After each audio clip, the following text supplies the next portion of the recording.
Hello, good afternoon and welcome to the Midday News.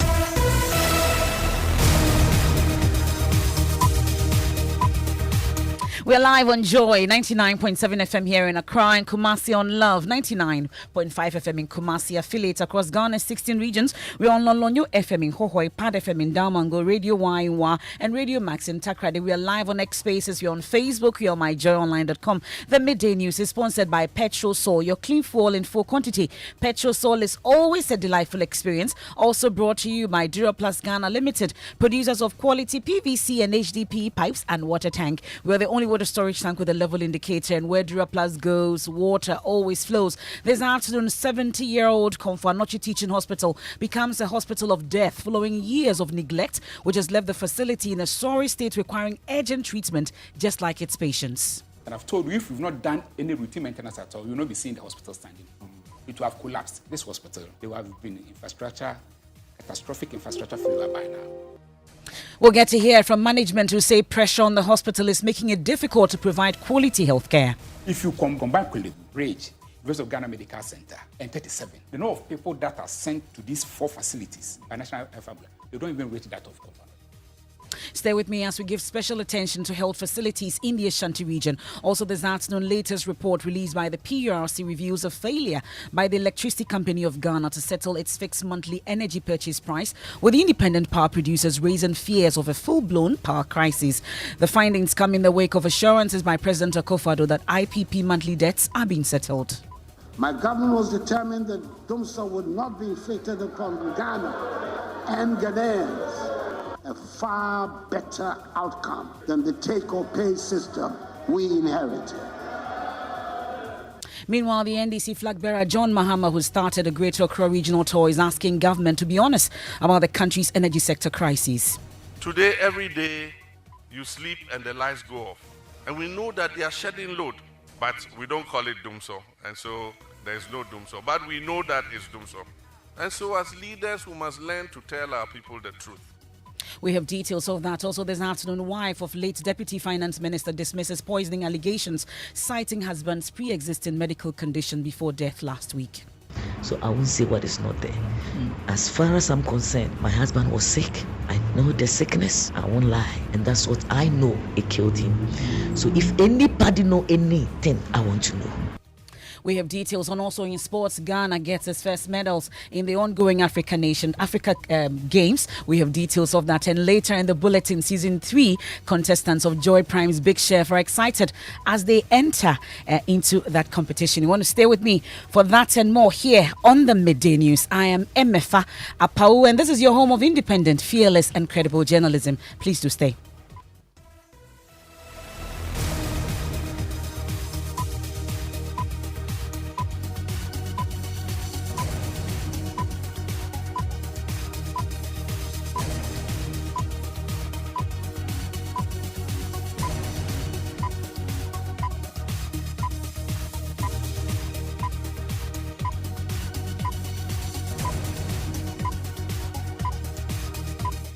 Many thanks for staying with us. We settle for the details now and focus on the 70-year-old Komfanochi Teaching Hospital in the Ashanti region because it's in a sorry state requiring urgent surgery. Managers say the state of affairs makes the facility unfit to be described as a tertiary facility offering quality healthcare that attends to a minimum of 1,000 patients every day. Joy News is learning that the only time the hospital went through renovation was in 1982 during the late Liman's regime. Public Affairs Manager of the hospital, Kwame Frimpong, tells Joy News, but for the intervention of management, the facility would have collapsed by now. As a matter of fact, Ashanti region generally has not benefited much from investment in the health sector until recently that we are seeing a number of hospitals coming up. In the last 67 years of our independence? Yes, because how come the most populous region in Ghana, we only have one tertiary facility? When the same population in Greater Accra or less until recently had multiples, people are spoiled for choice here. But in Ashanti region and beyond, Komfanochi has always been the only hospital that has been providing tertiary health care. So as a nation, we've not invested much in healthcare infrastructure generally, but Komfanochi is even worse off because apart from being the only hospital of its kind, without any support, it has been compelled to. The first attempt that was made to get the hospital renovated, we are told, was somewhere in 1981, during the man's administration. Subsequent to that, there has been a number of attempts, but none of them materialized.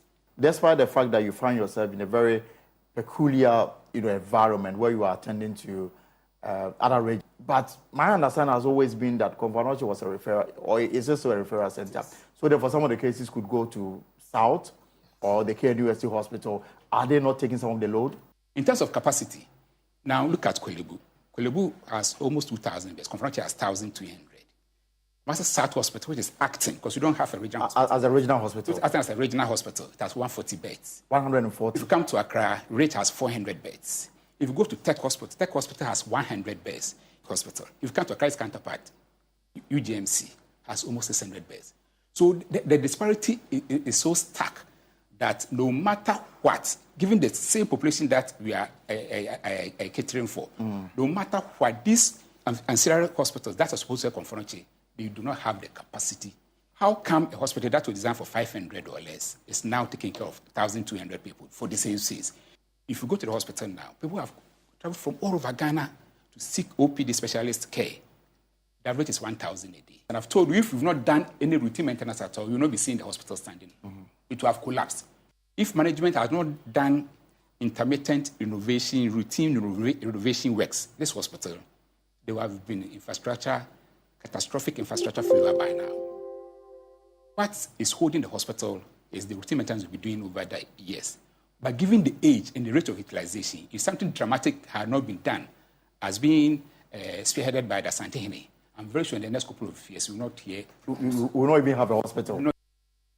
Well, the sorry state of affairs at the Confanoche Teaching Hospital brings into question the quality of care offered to patients who visit the facility. Kwame Frimpong tells Joy News that until the facility undergoes immediate refurbishment, they cannot guarantee quality health care.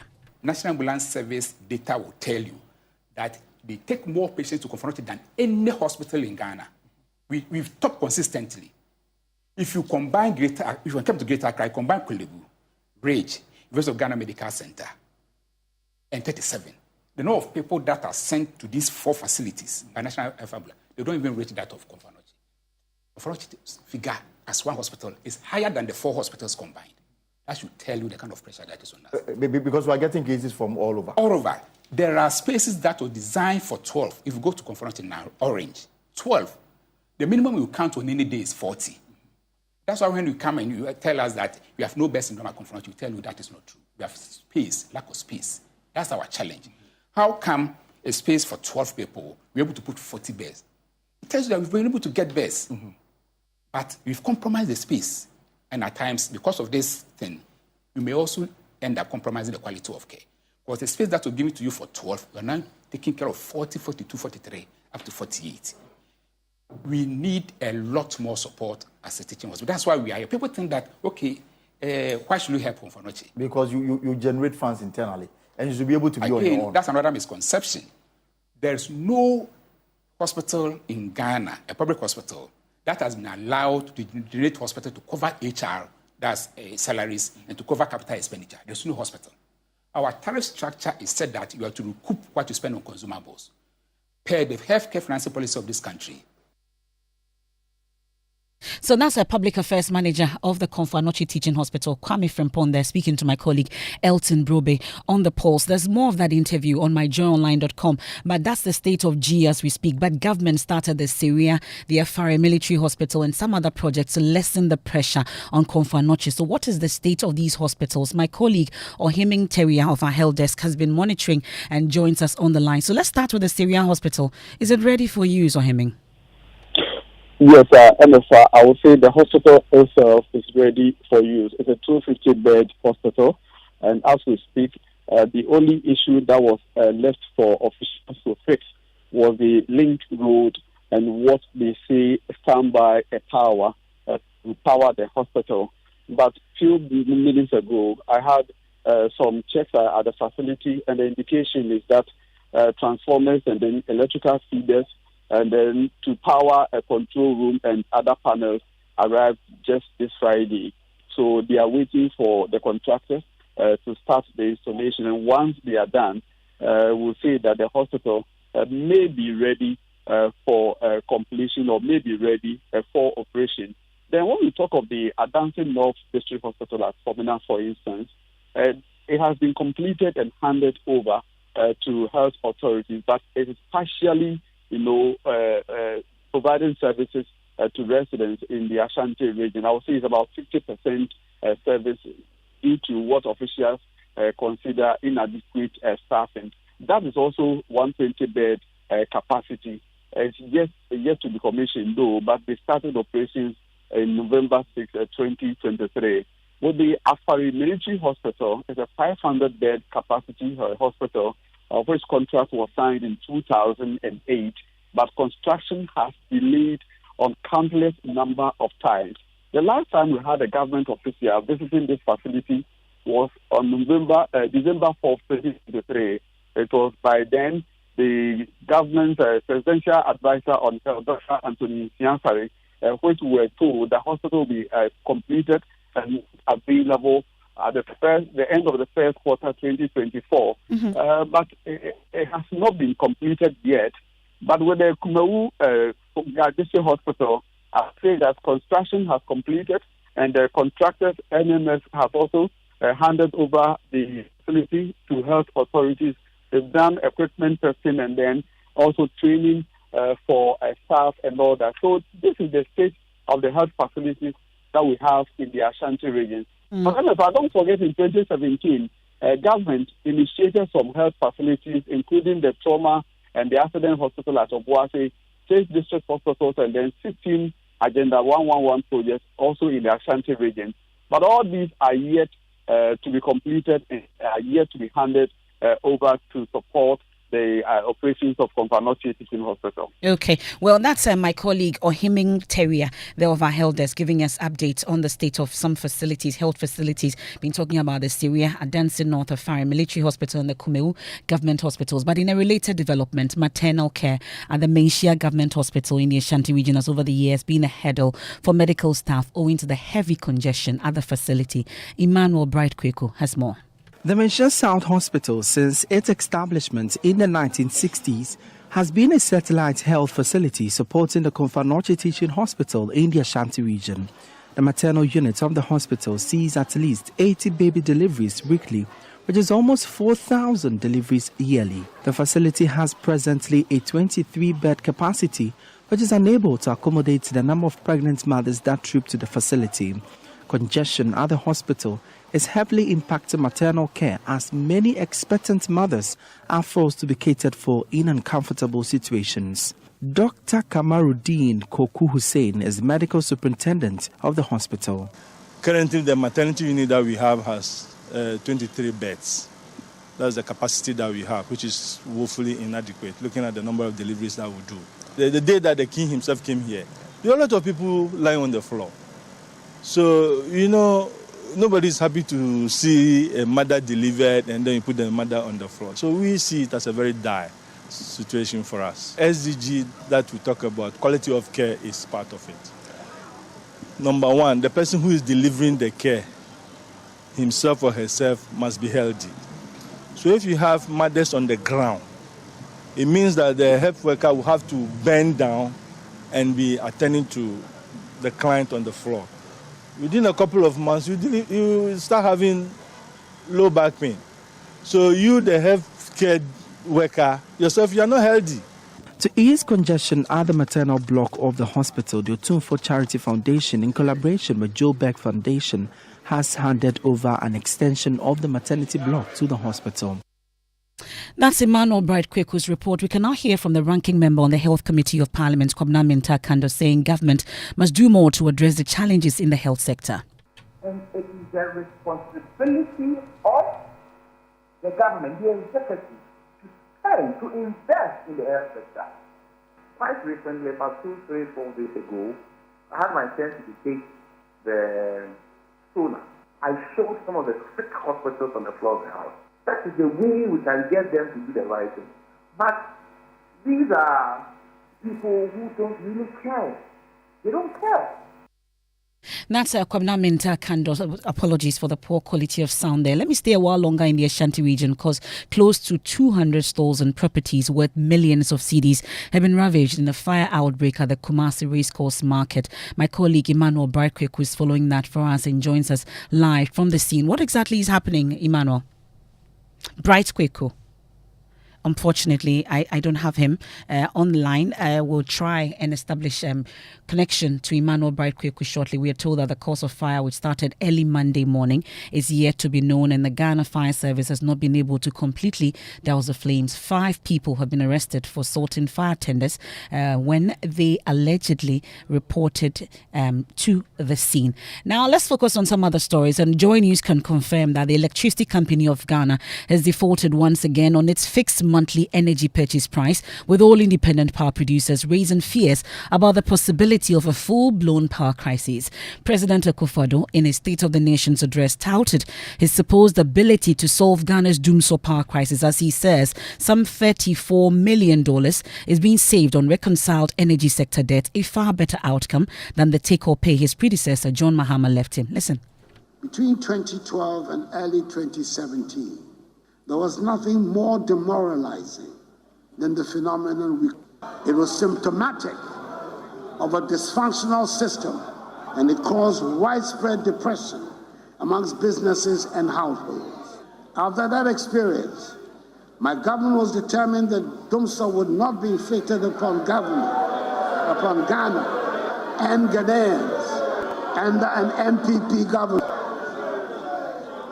The government team has reached commercial agreements on headline terms for the restructuring of power purchase agreements and arrears with AXA, Amandi, SemPower, Senate, and Early Power, and is finalizing remaining definitive documentation of such terms, which will result in total expected savings in excess of $9.1 billion.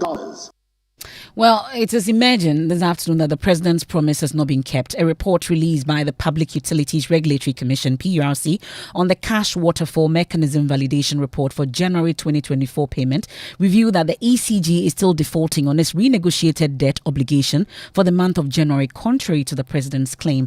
Isaac Ofieje is a data analyst with the Joy News Research Desk. He joins me in studio with details of that report. So let's start with the total amount of some 512 million cedis, equivalent to some $43 million, was the total payment due 6 independent power producers.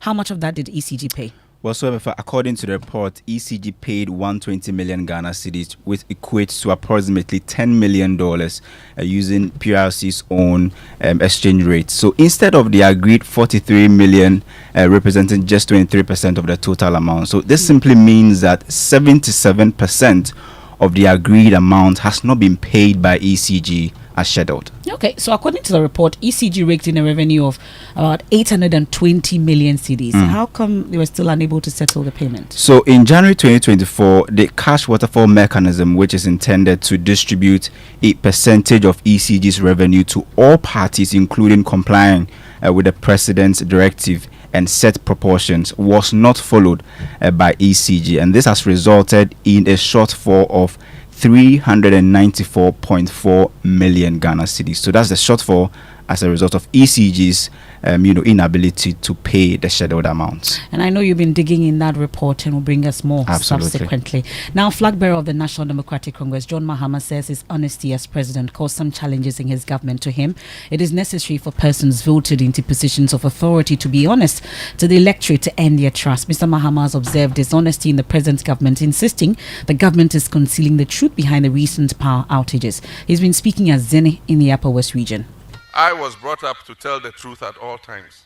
And so when I was president, if things were not going well, I told the people of Ghana things are not going well. And this is what we're trying to do about it. I think my honesty was one of the major problems that I had, because I didn't think that I should fool my people.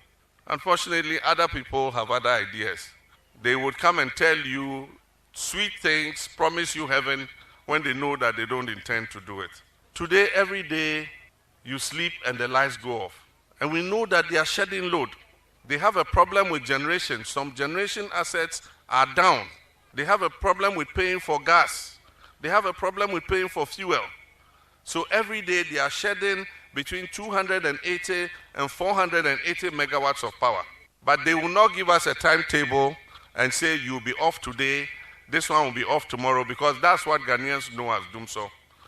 And so we'll just put off the lights anytime and reduce the number of megawatts so that the system won't go down, but we don't call it doomsday, and so there's no doomsday. But we know that it's doomsday.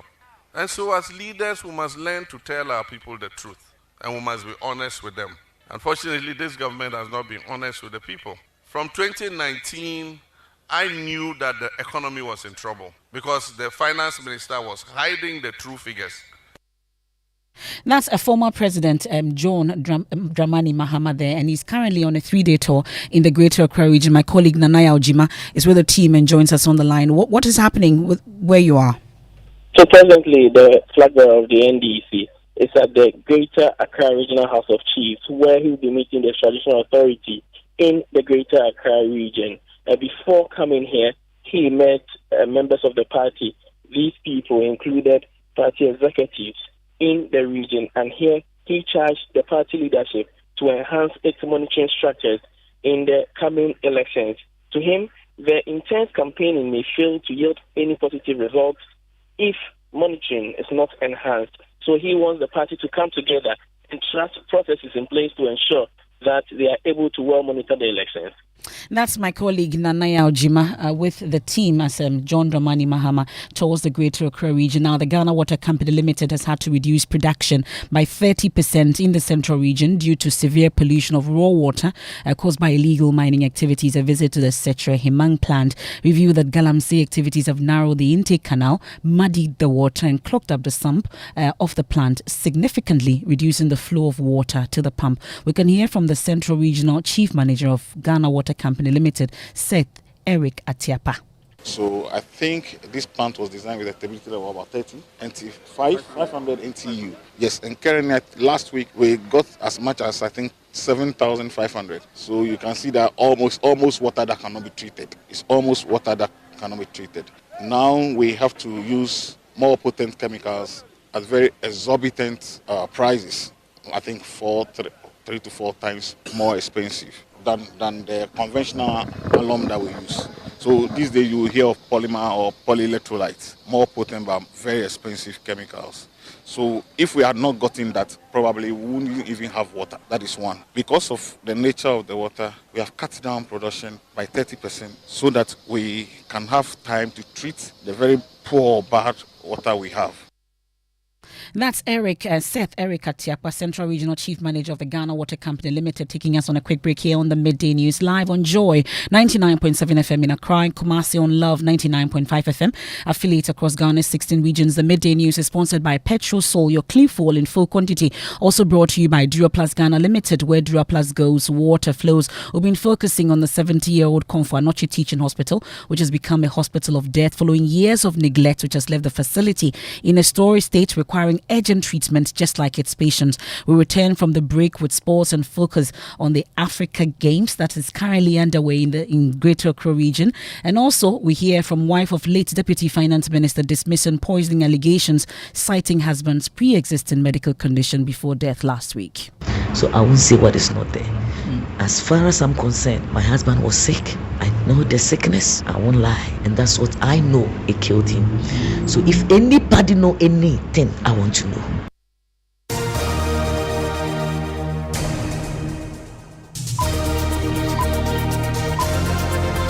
GoTV is stepping up your entertainment from the 15th of January at no extra cost to you. If you are on GoTV Value, upgrade to GoTV Plus to watch GoTV Max. Already on GoTV Plus, upgrade to GoTV Max to enjoy GoTV Super. And if you are on GoTV Max, upgrade to GoTV Super to enjoy the best of the best on GoTV Super Plus. Don't wait. Step up your entertainment today. It's on us. GoTV. Love it. T's and C's apply.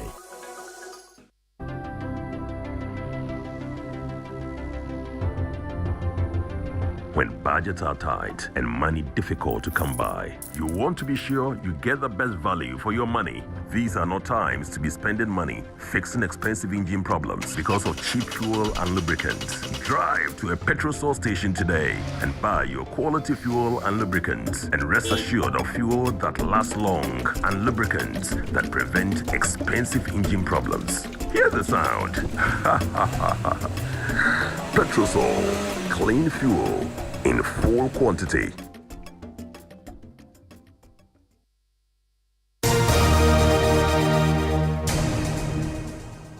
Thanks for staying with us here on the Midday News. Time for sports, and Ghana has won its first match in the men's beach volleyball contest at the Africa Games, ongoing here in Accra, beating Togo by 2-1. Here's Achu Tamaklo's report.